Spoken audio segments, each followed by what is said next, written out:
When we did the series, we called it Godonomics. We got the website, www.godonomics.com, and our main theme was God wants us to experience liberty, prosperity, and generosity. And that generosity piece is so important because when it's coerced giving or forced giving, nobody feels generous on April 15th. Mm-hmm. That's coerced giving. Yes, it's like, well, I have to do this. Right. It doesn't change your heart. And certainly we should pay our taxes and obey the laws of the land, but it's never going to change your heart when it's coerced or it's forced. Mm-hmm. And God tells us when we give out of choice, our hearts get changed, other people's hearts get changed. Philanthropy Magazine, Who Really Cares, is a book that came out a few years ago. All of them trace that Christ followers, by far, give to religious and non-religious charities across the world more than anyone else. And yet, it also says that most Christians only give 2% of their income away. So imagine how generous and what impact Christ followers are having with 2% of their income. If we up that to 3%, 4%, we could literally make a world-changing difference in the world today. What a great charge to have out in front of us.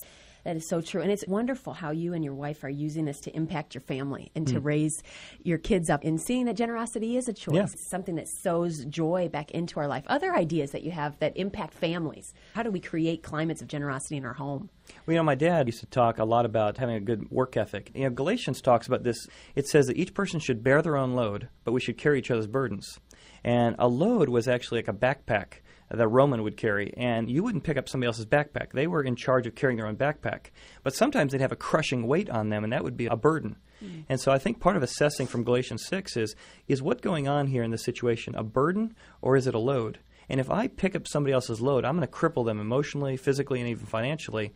Other times I think, no, this isn't a load.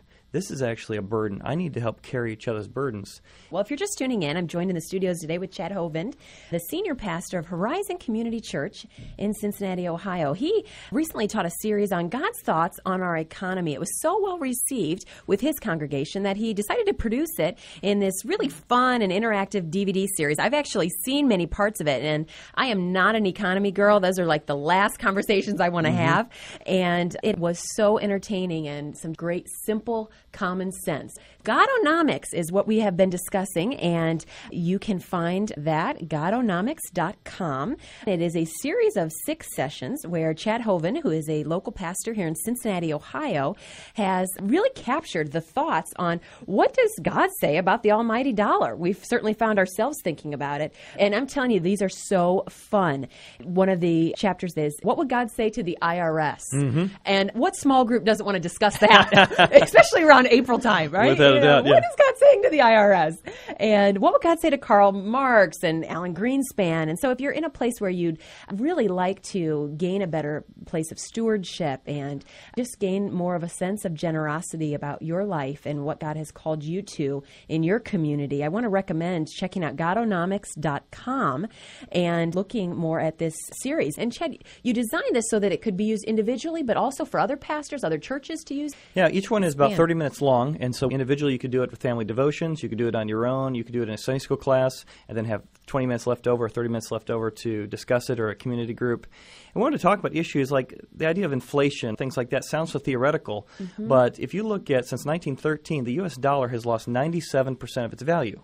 What that means is, imagine every $7 in your wallet was actually $100 worth of buying power. That's how much inflation has eaten away at your buying power. Well, think of how more generous we could be, how many more vacations we could go on, if suddenly every $7 in your wallet was $100. Absolutely. Well, what's happened is because of all the printing and overspending the government has done over the last 100 years, it's devalued our dollar.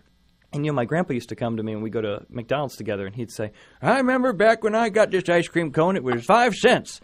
And I'd say, wow, Grandpa, it's 26 cents now. Sure. Now I take my kids, and it's, $1.05. And we're so used to prices going up, we say, well, that's just what happens. But the reason prices go up is because our dollars are worth less. And so the reason we should care about these even macro issues is we're being robbed. And the Bible talks about just weights and sound money. And in the name of helping the poor, we print money, which devalues everybody's money, which affects who the most? The poor. So a lot of these issues like health care, continued expenses are going up. Sound money would solve a lot of it. Imagine if our dollars were 97% more valuable. And that's not some conspiracy website. That's if you go to U.S. government statistics and labor.gov and you plug in how much would my $1913 be worth, it just shows you how they've been devalued. And for me, that's why it's key. And that's why good intentions, hey, we're going to help so-and-so by printing money or overspending or borrowing more, it has put us into so much trouble as a nation, individually, and families. As of today, we are $12 trillion in debt as a nation. And see, the governments don't have money, and that's what's hard to understand. So whenever you say, hey, I got a stimulus check, well, that came from somewhere. It either came from enslaving ourselves by borrowing from other countries. Like right now, we borrow primarily from China and Japan. Well, Deuteronomy said specifically to Israel, you shall not borrow from other nations. Why? Because they will be the head and you will be the tail. And what he was saying is you're going to lose your sovereignty, and that's exactly what's been happening as a nation. So when we get a stimulus check, we get money that's not ours, or we spend money we don't have, it's either coming from inflating the currency, which is we print, and that's the Alan Greenspan week. We print and print and print and print, and Ben Bernanke and others, and devalue the dollar, hurting the poor the most. We enslave ourselves to other nations, which give them power over us, or we tax the producer. And that's why even John F. Kennedy said the best way to increase tax revenue is to decrease the tax rate. So it's like a lemonade stand. If I said I'm going to sell my lemonade for $10 a cup, not a lot of people are going to buy that cup. But if I said I want to sell it for $1 each, I'd have a whole lot more lemonade being sold. And what John F. Kennedy realized is that by decreasing the tax revenue, you could have a whole lot more businesses start because they wouldn't have the burden of all that bureaucracy. And by having a lot more businesses, you'd have more income coming into the government with a lower tax rate. And so as you get into tax rates, when you don't tax the producer as much, they have more savings, so they invest in more jobs. When you increase government, you're actually consuming from the private sector. And by consuming from that, you destroy real job growth by taking the productive money and you move it into the unproductive part of the economy. And that's why it's very important. Well, the learning just does not end for me in this spot. I have to believe there are other ladies out there as well who would find this Godonomics topic to be a great learning of getting answers to some of those tough questions. When are we helping versus when are we enabling? How do we save more in life? And how do we unleash more of this joy of generosity? You can find this material at Godonomics.com. And Chad Hovind, the senior pastor at Horizons Community Church here in Cincinnati, Ohio, thank you so much for being with us today. My pleasure. Thanks for having me. Absolutely. And all the best to you and your family as you continue to be caught up in the bigger story of the things of God.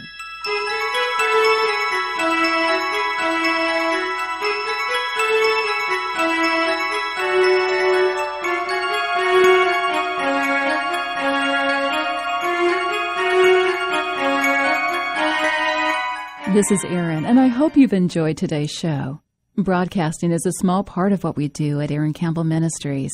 My team and I are busy working hard to deliver these broadcasts as well as powerful conferences and live seminars in your area.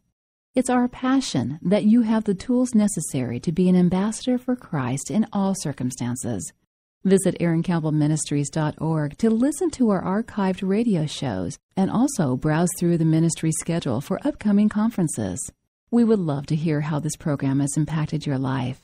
Visit erincampbellministries.org and email us from there. Erin Campbell Ministries is a listener and volunteer-supported ministry. Any financial gift you give keeps us moving towards the passionate pursuit of meeting the unique needs of Christian women at every stage of her faith. Join us again next week for Conversations in Courage with Emily Bauman.